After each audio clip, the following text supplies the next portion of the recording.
Pitt takes care of business and does what they need to do in Louisville. Let's break down this win and talk about where Pitt is going forward and why there's a lot of positive signs going into the rest of the month. It's all coming up today on this episode of Locked On Pitt.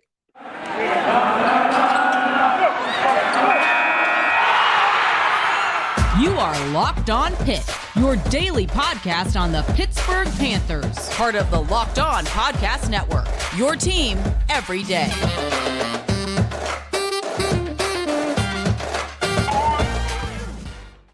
Welcome back to the Locked On Pitt podcast, everybody. As always, I am your host, Nick Faribaugh, here on the Locked On Pitt podcast. Pitt basketball doing some good things out there in the world right now. 6-2 in the conference right now, and that is a very positive sign after their two-game losing streak against Clemson and Duke. Not through the entirety of that three-game stretch we talked about on here that was also critical, in my opinion, that they had to go 3-0 in. They still have Florida State, who's the toughest of those three teams for sure, but two very comfortable wins back-to-back against Georgia Tech and Louisville. And listen, they're taking care of business like they need to take care of business. I can't really fault Pitt for not taking care of business, right? Because they have done that. And that's been very important to me. You look at what Pitt has done throughout this season, and they have consistently proven their ability to show up and defeat the teams that they should beat, at least as of recent. That has been the biggest thing. And you look at their NCAA tournament resume: 0 losses against quarter 3 teams, 0 losses against quarter 4 teams. That is about as important as you can get of a stat to me at this portion of the year, right? Because Pitt is obviously in those bracketologies at a 10 or a 9 seed. But more importantly, when you look at this team, they have the highs, but they don't have the lows, and their lows are blowouts to West Virginia and Michigan, and the losses to Vanderbilt and VCU. Really, they would want to have those games back. There's no doubt about that. But all those downs are earlier in the season, and it is not going to affect their resume super negatively. I think that's about as important as you can get when we put everything into perspective here about how Pitt's season is going. But let's talk about this Louisville game specifically and kind of what went right in this game. Pitt started out a little sluggish. We've seen Pitt come out and be a little lackadaisical at times. That's how I would put it, at least. They definitely haven't completely been, okay, lockstep, boom, boom, boom, boom, boom, let's go to this. They definitely have not been completely on the mark in terms of that early start to the game. Sometimes they can fall behind, and at times they can definitely start out a little bit slow, and it can become a little bit worrisome at times. But Pitt also has a tendency to really catch their stride here in kind of those meat portions, kind of the 8 to 12, the 8-minute mark, the under 8 of the first half to the under 12 of the second half. It's usually Pitt's area where they kind of settle in. And then we can get into kind of late game scenarios where sometimes they fall off. They didn't fall off today. They extended their lead. In fact, it was quite dominant today to see Pitt really show up in a big way to me. You look at this game. Pitt shot the ball well from downtown. I think that was one of their better three-point shooting games in recent memory, shooting 14 of 34 from beyond the arc. Greg Elliott was a huge reason for that. And Elliott hadn't really got going recently, right? He'd kind of been off the mark. He wasn't shooting well. He wasn't a plus defender. The only thing he really was bringing to the table was some good rebounding. Well, today he played 37 minutes, 23 points, 5 of 8 from downtown, 9 of 12 from the field, scores 24 points, 23 points rather. I think that's a really good sign for Pitt because he had really been in a funk. He had only been shooting about 25% from three-point range in totality in conference play. So this is the type of game where Pitt really needs to see Greg Elliott get back on track. He is a difference maker when he is going, and it makes Pitt really hard to defend because you can't really collapse down in on a Jamarius Burton drive or a Nelly Cummings drive, right? Instead, you essentially have to play out to the wings because if Elliott touches the ball, he'll shoot the rock, and he has no issues doing it. And so he really adds a second dimension when he is going. So that's a very, very, very promising sign for me. I also love the fact that Nike Sibande against Georgia Tech. Greg isn't playing well. Didn't really play well against Georgia Tech, period. Even in that second half, really, that was Nike's game. But you look at what that did, telling Jeff Capel to keep playing Greg. It showcased that confidence that they have in each other and that unselfishness and that good ability to be a teammate. And that has been something that we have been missing on this team for years when we look back on it under Jeff Capel. There has not been that unselfishness that you really want. And so this is huge to me. I love that. I absolutely love that. When you look at this team, it is not a wheel and deal dash type of team. They work together and they like playing with each other. And I love that fact. Speaking of Nike Sibande, man, he has been on something. 12 points in this one, all came in the first half on those 3-pointers where he gave this team the spark plug. They were down 14-10. Then Nike Sibande just goes off. I mean, he just went absolutely ape on Louisville. I'm not going to finish that word, but that's what he did. He went insane on them from downtown. 4 straight threes. Obviously gave Kenny Payne a little bit of jawing after it, but he deserves it. You look at Kenny Payne, and he was just looking like, what do we have to do to stop this guy during that period? He was unbelievable, and he really gave Pitt the jolt. And that's how many times have we said that recently, where it's been Nike Sibande giving this team the jolt. Since their win over North Carolina, he's been in double figures for the past 5 games. That is impressive to me.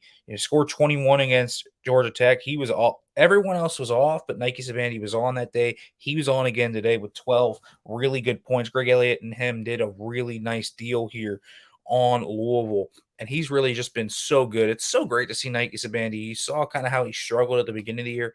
He's just boom. He's hitting his stride right now, and he's put in a serious contendership for just becoming the best 6th man right now in the ACC. You can argue he should be starting, but regardless of how it is, he's playing his tail off, man. He is really playing at a high level right now. And that's not just on offense. He's not just banking in shots. He's not just making his threes. He's definitely doing that.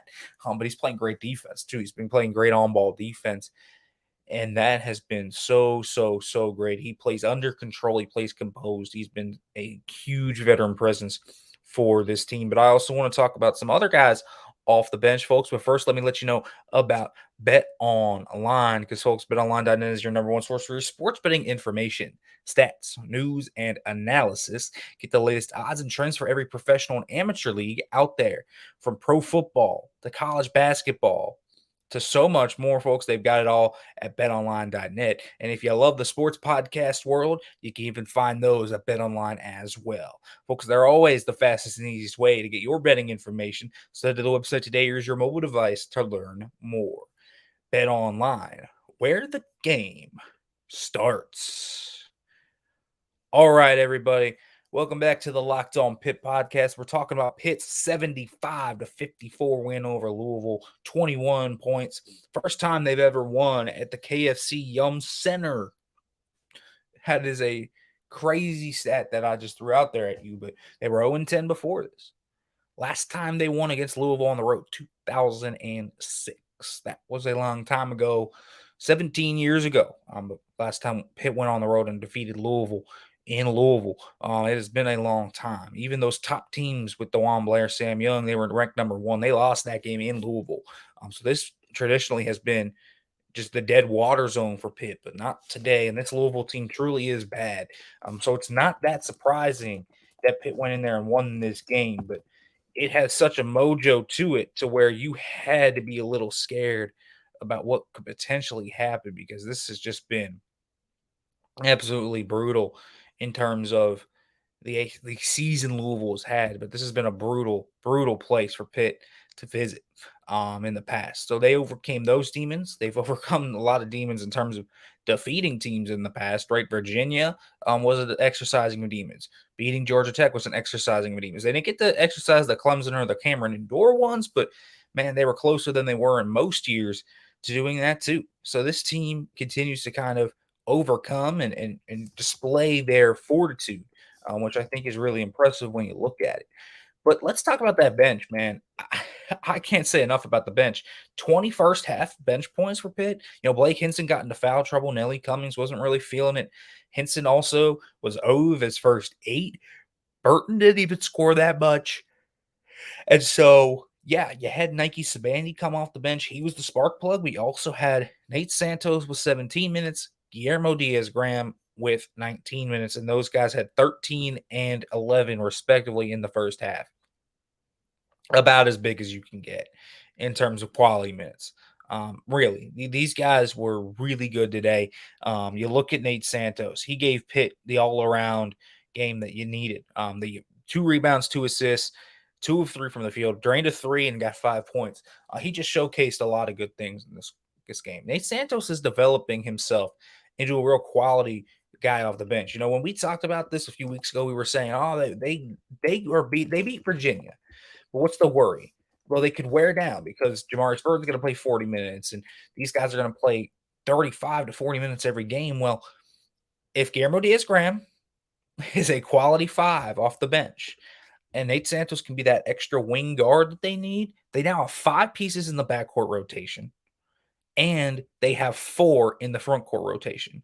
That's about as important as you can get in terms of not letting these guys wear down. I mean, Cummings didn't have a good game. He only played 27 today. Federico was a little off. He only played 20. Diaz-Graham played 19 because of that. Blake Hinson was off, only played 22 because Santos gave him 17 quality minutes. I think that is a huge thing. I'm not a huge plus-minus guy. But you look, Blake Hinson was -1 on the floor today. Federico is only +1, but Guillermo Diaz-Graham +20. Nate Santos +18. I think those really speak to kind of the facts of those quality minutes that Santos and Guillermo gave him today. Really, the game changed when they came into this game. And Nate Santos is really kind of the crux and the important guy in terms of that rotation.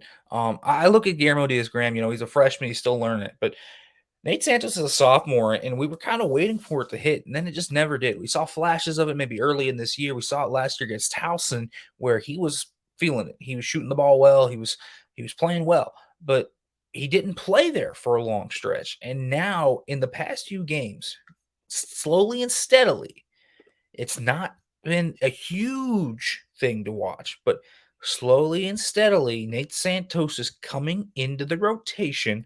He's playing legit games right now. And I think that's been very important for Pitt.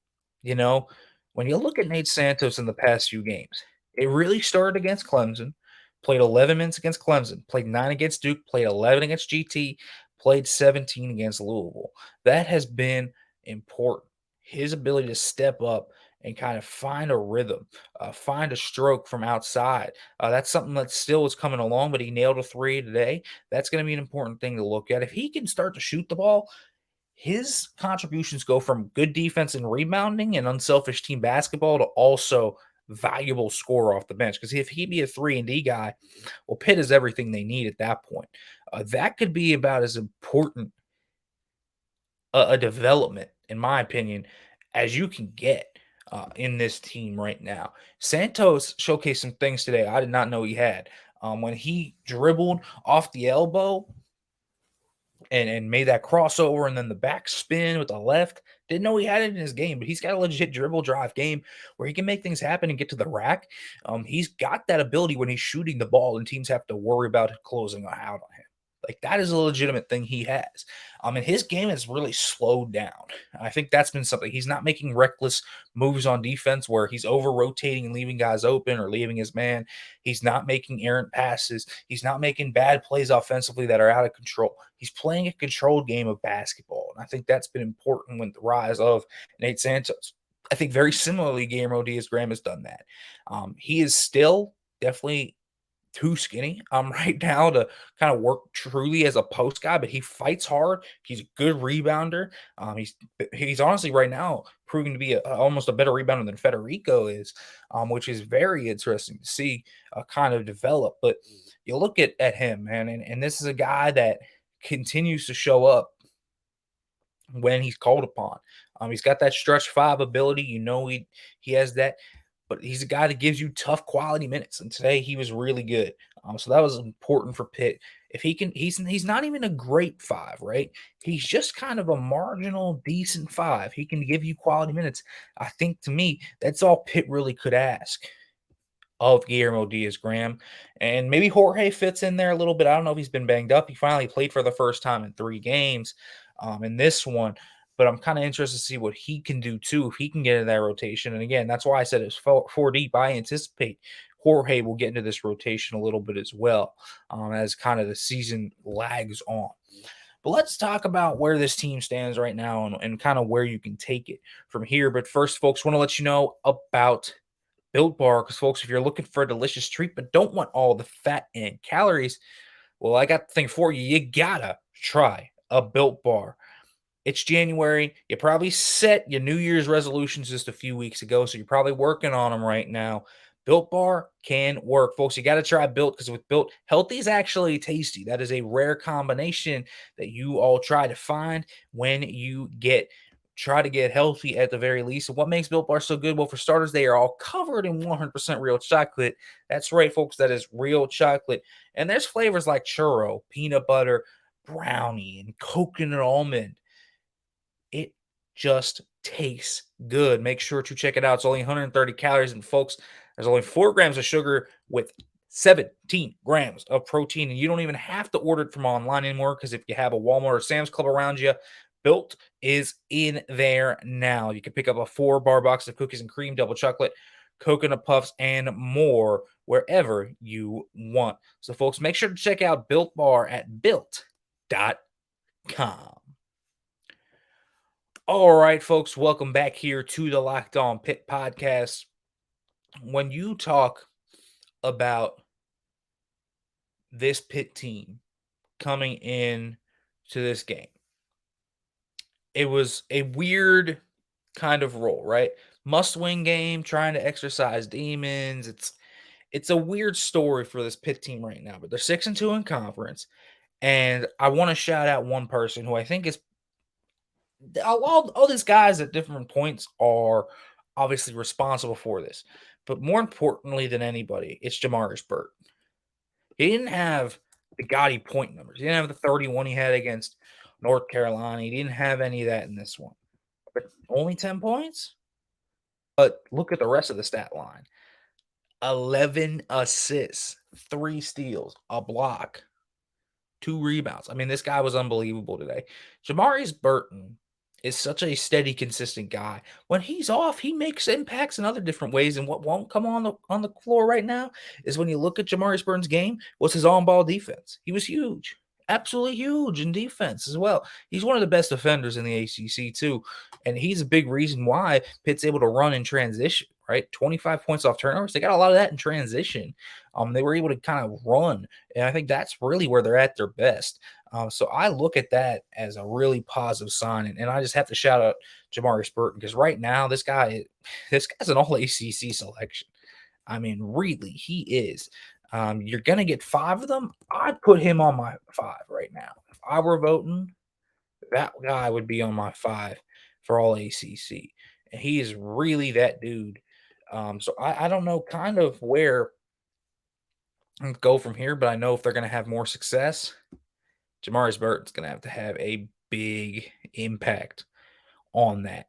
But when you look now at Pitt kind of moving forward, there's a few things that are good and a few things that are bad. Things that I like. When guys are off, they're able to pick them up.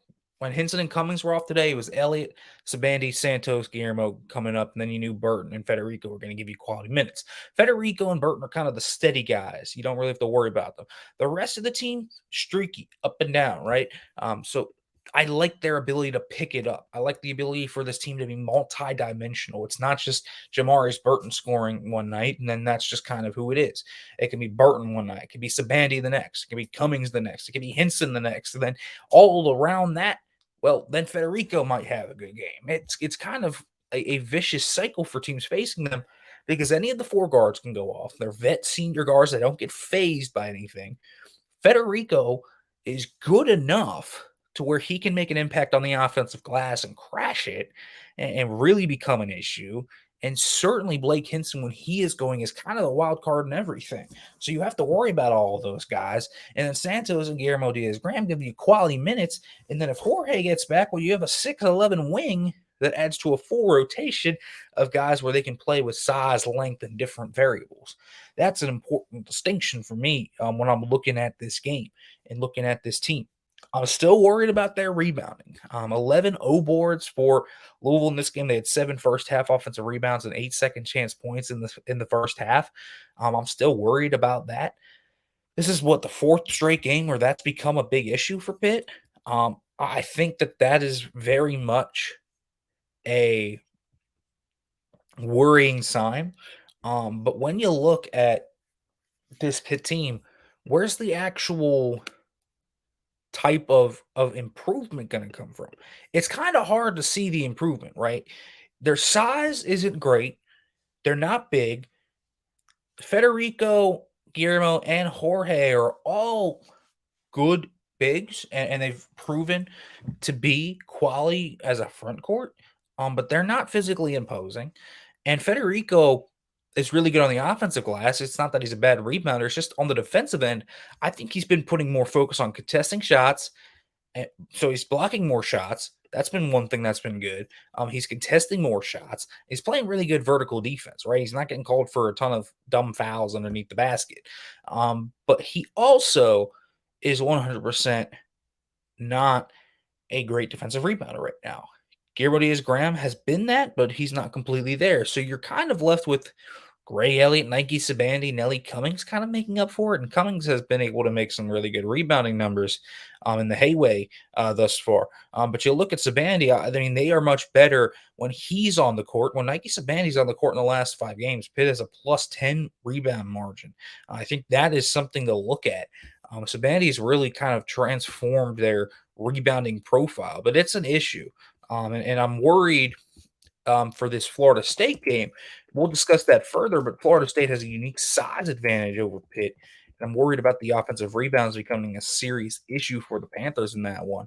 But we're going to kind of see. I don't know how much it affects Pitt against teams that aren't Louisville and Georgia Tech. Florida State, I think Pitt can even get by there, right? Florida State isn't that good. They're better than their record indicates, their overall record.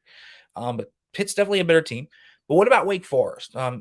Pitt probably a better team than Wake, but also Wake kind of has that pedigree and that ability to really pound Pitt like Duke did off the O boards. And that's, I think, where you can get into issues. And so I think that's something to look at for Pitt. I think we don't truly know where everything is going to come into play for this team. I don't think we truly know it just yet, but there's definitely a lot of worrying signs on the offensive rebounds for opposing teams. Even Clemson, right? 7 offensive rebounds in that game. They had a good number of second chance points where they kicked it back out, got some threes. They had 10 second chance points in that one. That was really an equalizer down the stretch. And so you look at that with those 5 offensive rebounds, including those key offensive rebounds down the lane. I look at that and say that's the big thing Pitt has to work on. But I'm not sure they're ever going to be a good rebounding team this year or a rebounding team either. But I definitely think that it can improve, and I think that's the biggest thing they have to look at. All right, folks, we're back tomorrow. We'll talk about Pitt's wide receiver room and what they can do to improve it right now, because right now it looks a little stagnant, and Dante Cephas is off the board. Folks, as always, thanks for listening to the Locked On Pitt podcast, and as always, hail to Pitt.